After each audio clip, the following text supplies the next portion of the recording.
પુરુષોત્તમ માસ અધ્યાય 11 મેઘાવતીને શિવનું વરદાન. નારદે પૂછ્યું, હે મહામુનિ, એ કુમારિકાએ સર્વ મુનિઓનું પણ ઘણું કરવું મુશ્કેલ થાય છે, એવું જે મહાન કર્મ કર્યું હતું તે કહો. શ્રી નારાયણ બોલ્યા છે. તે પછી તે ઋષિકન્યા મેઘાવતીએ ઘણી તપશ્ચર્યા શરૂ કરી દીધી અને સનાતન દેવ શંકરનું તે ચિંતન કરવા લાગી. જેમનું લલાટ ચંદ્રની કળાથી શોભી રહ્યું છે અને જટાજૂટથી જે ઘણા શોભી રહ્યા છે, એ શંકરદેવનો આશ્રય કરી એ બાળા ઘણું આકરું તપ કરવા લાગી.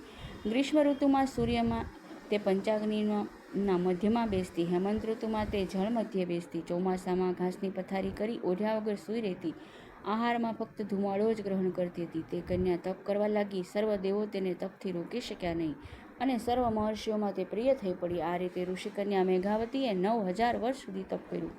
મેઘાવતીના એ તપથી પાર્વતીપતિ ભગવાન શંકર પ્રસન્ન થયા અને તેમણે પોતાના અગોચર સ્વરૂપનું એ બાળાને દર્શન દીધું. તપ કરવાને લીધે શરીરે સાવ કૃશ થઈ ગયેલી તે કન્યા ભગવાન શંકરના દર્શન માત્રથી ઉત્સાહિત બનીને ઊભી થઈ ગઈ. જાણે દેહમાં પ્રાણ આવ્યા હોય. ભગવાન શંકરની કૃપા દ્રષ્ટિથી સિંચાઈને ગૌરવશાળી બનેલી તે બાળાએ નીચા વળી પાર્વતીપતિ શંકરને વંદન કર્યા છે.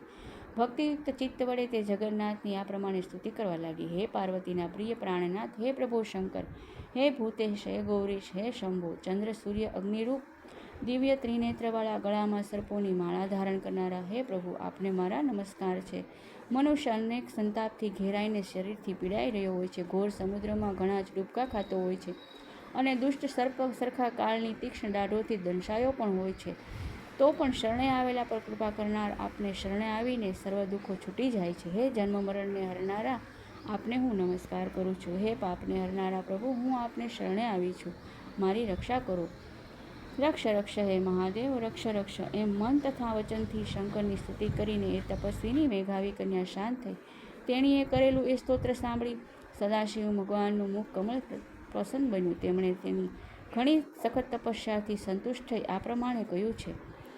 ભગવાન ભોળાનાથ બોલ્યા છે કે, હે તપસ્વીની, તારા મનમાં જેની ઈચ્છા હોય તે વર તું માંગ, હું તારા પર પ્રસન્ન થયો છું. શિવજીનું વચન સાંભળી કુમારી મેઘાવતી આનંદમાં મગ્ન બની. તેણે અતિશય પ્રસન્ન થયેલા સદાશિવને આ પ્રમાણે કહ્યું છે. બાળા બોલે, હે દીનદયાળ, જો આપ મારા પર પ્રસન્ન થયા હો તો મારા મનમાં જેની ઈચ્છા છે તે આપો. મને પતિ આપો, પતિ આપો, પતિ આપો, પતિ આપો, પતિ આપો. એ સિવાય મારા હૃદયમાં બીજી કોઈ ઈચ્છા નથી. શંકર એમ કહી ઋષિકન્યા મેઘાવતી તે વખતે બોલતી બંધ થઈ.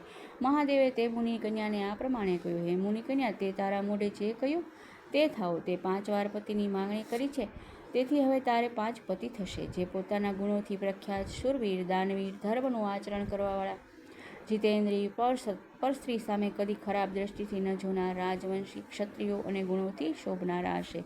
મહાદેવજીનું આવું વચન સાંભળી મેઘાવતી એકદમ ડઘાઈ ગઈ છે અને બોલી, હે પાર્વતીપતિ, તમે આ કેવું વરદાન આપ્યું? એક પુરુષને 5 પત્નીઓ હોઈ શકે, પણ એક સ્ત્રીને 5 પતિ હોય તેવું મેં જોયું નથી કે સાંભળ્યું પણ નથી. મારા સંબંધમાં આવું વચન બોલવું આપને યોગ્ય નથી.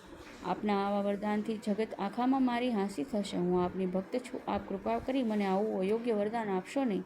આ તો મારી વર્ષોની તપસ્યા એળે ગઈ એવું મને લાગે છે. આમ બોલી તે અત્યંત દુઃખી થઈને રુદન કરવા લાગી છે.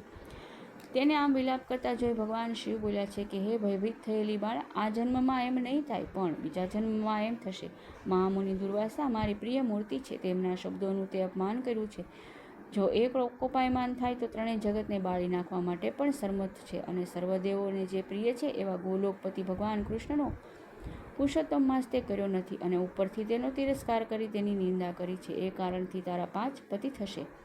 અમે બધા દેવો પણ પુરુષોત્તમ માસને શ્રદ્ધાપૂર્વક સેવીએ છીએ. જો શ્રેષ્ઠ રીતે જપ, તપ, વ્રત, પૂજા કરવામાં આવે તો પુરુષોત્તમ ભગવાન જલ્દી પ્રસન્ન થાય છે, પણ તેઓનું અપમાન તો કદી જ ન થાય. તે તેમનું અપમાન કર્યું છે તેનું ફળ તારે ભોગવવું જ પડશે. એમ બોલી ભગવાન નીલકંઠ શંકર તરત અદૃશ્ય થઈ ગયા છે. ઋષિકન્યા તો ટોળાથી ઉખટી પડેલી મૃગલીની પેઠે ચકિત થઈ ગઈ છે. સૂત બોલ્યા, હે મુનીશ્વરો, જેમનો લલાટ પ્રદેશ ચંદ્રની કળાએ નિશાનીવાળો છે એવા સદાશિવ શંકર ઈશાન દિશામાં જતા રહ્યા છે.